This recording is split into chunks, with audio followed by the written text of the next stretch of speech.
स्वागत है आपका हमारे चैनल पर। मैं हूं आपके साथ शिप्रा सैनी।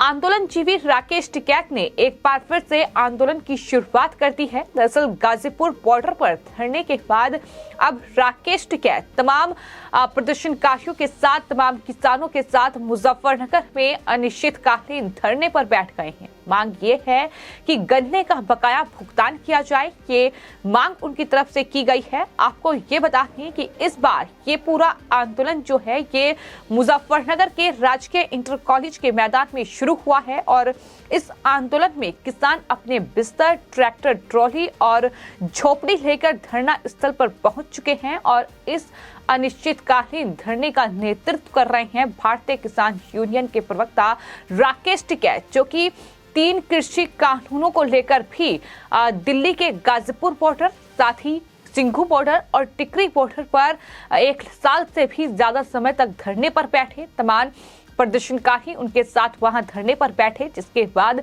सरकार ने तीनों कृषि कानूनों को वापस ले लिया। लेकिन एक बार फिर से राकेश टिकैत ने अब इस आंदोलन की शुरुआत कर दी है। वजह बिल्कुल साफ है, 2024 में लोकसभा चुनाव है और सबसे बड़ा सवाल यही है कि क्या इस आंदोलन के जरिए अब राकेश टिकैत 2024 में अपनी सियासी बिसात बिछाने की कोशिश कर रहे हैं, क्योंकि हमने देखा कि किस तरीके से उत्तर प्रदेश विधानसभा चुनाव, साथ ही उत्तराखंड में हुए विधानसभा चुनाव, यहां तक कि पश्चिम बंगाल विधानसभा चुनावों के दौरान राकेश टिकैत ने इस आंदोलन के जरिए खूब सियासी रोटियां सेकने की कोशिश की।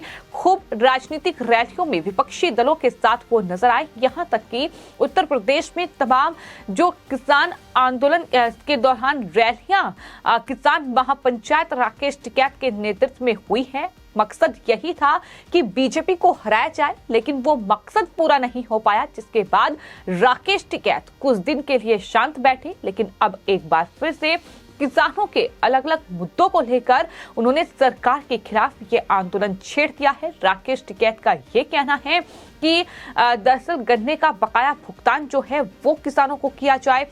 तमाम अनोखी मांगे जो हैं वो राकेश टिकैत की ओर से उठाई गई हैं। आपको बता दें, राकेश टिकैत न सिर्फ बार बार तीनों कृषि कानूनों को सरकार ने वापस लिया है, उसके बाद जो एमएसपी और तमाम चीजों को लेकर वादा सरकार की ओर से किया गया था उसको गिना रहे हैं, बल्कि इसके अलावा लखीमपुर खीरी हिंसा का वो बार बार जिक्र कर रहे हैं। वहां वो अधिकारियों पर निशाना साध रहे हैं। राकेश टिकैत का ये कहना है कि अगर अधिकारी हमें बहकाते रहेंगे तो हम भी उन्हें बहकाते रहेंगे। इस तरीके के बयान उनके सामने आए हैं और अब इस आंदोलन में किसानों की समस्याओं के साथ राकेश टिकैत ने मंच से एक अनोखी मांग उठाई है। राकेश टिकैत ने मंच से कुआरों के लिए आरक्षण की मांग की है। राकेश टिकैत ने मंच से बोलते हुए ये कहा कि ये फॉर्मूला तैयार कर लो तो कभी मार नहीं खाओगे।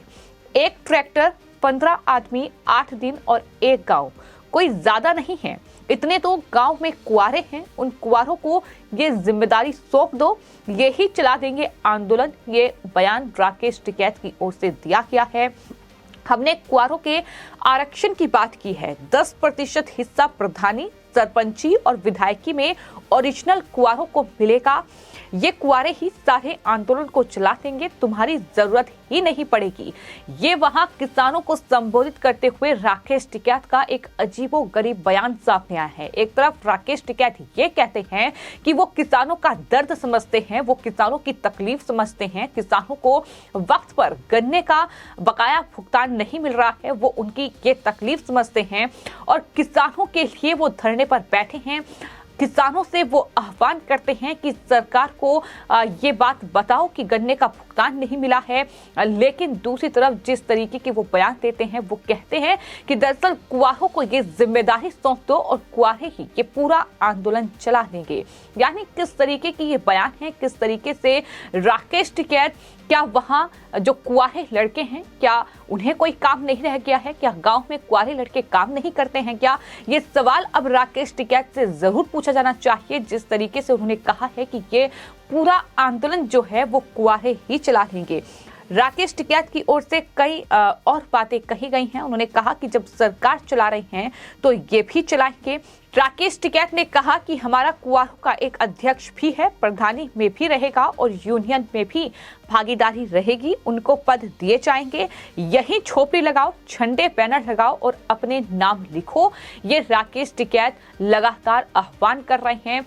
आपको ये बता दें कि इससे पहले जब राकेश टिकैत ने गाजीपुर में इसी तरीके से किसानों को बरगलाकर वहां बैठाया था, किस तरीके से किसानों के कंधे पर बंदूक रखकर चलाई गई थी, किसानों को बरगलाकर उन्होंने वहां बैठाया, लेकिन उसके बाद जो किसान आंदोलन की सच्चाई सामने आई वो किसी से छिपी नहीं है कि किस तरीके से न सिर्फ खालिस्तानियों ने अपने मंसूबों को कामयाब करने की कोशिश इस किसान आंदोलन की आड़ में की, बल्कि विपक्षी दलों ने राजनीतिक रोटियां इस किसान आंदोलन की आड़ में सेकी हैं। फिर चाहे वो राहुल गांधी की राकेश टिकैत से मुलाकात हो, फिर चाहे वो महाराष्ट्र और मुंबई से आकर शिवसेना के जो नेता हैं संजय राउत, वो राकेश टिकैत से मिलते नजर आए। तमाम अलग अलग पार्टी के नेताओं ने राकेश टिकैत से मुलाकात की।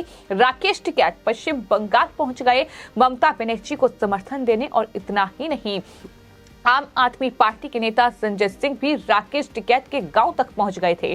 तो ये तमाम तस्वीरें इसी किसान आंदोलन के वक्त की सामने आई हैं। ये वही कांग्रेस पार्टी है जो राकेश टिकैत का साथ देती है, लेकिन जब बात इनके राज्य पर आती है, यानी बात अगर राजस्थान की जाए, वहां के किसानों का कर्जा माफ करने की बात करती है, लेकिन सरकार के 5 साल पूरे होने को आए हैं, लेकिन अभी तक वहां किसानों का कर्जा माफ नहीं हुआ है। और जब जवाब सरकार से मांगा जाता है तो इस पर उनके पास कोई जवाब नहीं है। लेकिन राहुल गांधी सत्ता में आने के लिए ये कहते हैं कि 10 दिन गिन लीजिए और 10 दिन में किसानों का कर्जा माफ हो जाएगा।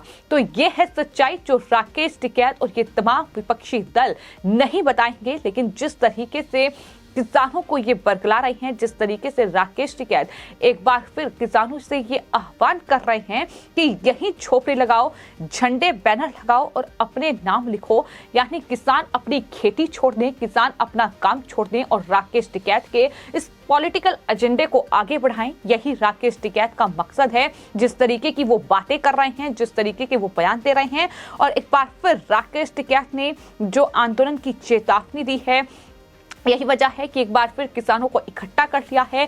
इस बार शुरुआत जो है वो उन्होंने अपने गढ़ से की है, यानी मुजफ्फरनगर से की है। हालांकि मुजफ्फरनगर में अगर राकेश टिकैत की सियासी जमीन की बात की जाए तो कोई खास तौर पर वो वहां नजर नहीं आए हैं। जिस तरीके से मुजफ्फरनगर की जनता ने भी राकेश टिकैत को जवाब दिया है। आंदोलन के बाद जो चुनाव उत्तर प्रदेश में हुए हैं उसमें राकेश टिकैत अपने ही गढ़ से हारे हैं, अपने ही गढ़ में उन्हें हार का सामना करना पड़ा है। अपने ही गांव में वो लोगों के निशाने पर रहे हैं, जिसमें गांव के ही लोगों ने ये कहा है कि राकेश टिकैत सिर्फ और सिर्फ पॉलिटिकल वजह से किसानों के कंधे पर बंदूक रखकर चला रहे हैं। उन्हें अपनी सियासी पारी खेलनी है, उन्हें अपनी सियासी जमीन मजबूत करनी है, और यही वजह है कि राकेश टिकैत ऐसा कर रहे हैं। और एक बार फिर से साफ है कि 2024 लोकसभा चुनाव की सियासी सुगबुगाहट शुरू हो गई है। तमाम राजनीतिक पार्टियां अपने अपने दांव खेल रही है। बीजेपी ने अपनी रणनीति तैयार कर ली है, और राकेश टिकैत का वो बयान भी याद है जब राकेश टिकैत ये कहते हैं कि उनका मकसद जो है वो सिर्फ और सिर्फ बीजेपी को हराना है। तो ऐसे में 2024 लोकसभा चुनाव और राकेश टिकैत का ये आंदोलन अपने आप में इशारा कर रहा है कि ये कोई किसानों का आंदोलन नहीं है, ये कोई किसानों की मुद्दों को, किसानों की मांगों को राकेश टिकैत आगे नहीं ले जा रहे हैं, बल्कि अपनी सियासी पारी वो किसानों के कंधे पर बंदूक रखकर चलाने की कोशिश कर रहे हैं। हालांकि ये आने वाले वक्त में देखना होगा कि राकेश टिकैत का जो ये अनिश्चितकालीन धरना शुरू हुआ है, इसका दरअसल वजह क्या है, इसका मतलब क्या है। ये आने वाले वक्त में जब राकेश टिकैत के बयान सामने आएंगे, जब राकेश टिकैत के इस आंदोलन में कुछ सियासी चेहरे भी देखने को मिलेंगे, तो जाहिर तौर पर इस आंदोलन की भी पोल कहीं ना कहीं खुलेगी। ये आने वाले वक्त में देखना होगा। फिलहाल आपकी इस पूरे मामले पर क्या राय है, हमें कमेंट बॉक्स में जरूर लिखें और चैनल को सब्सक्राइब करें। धन्यवाद।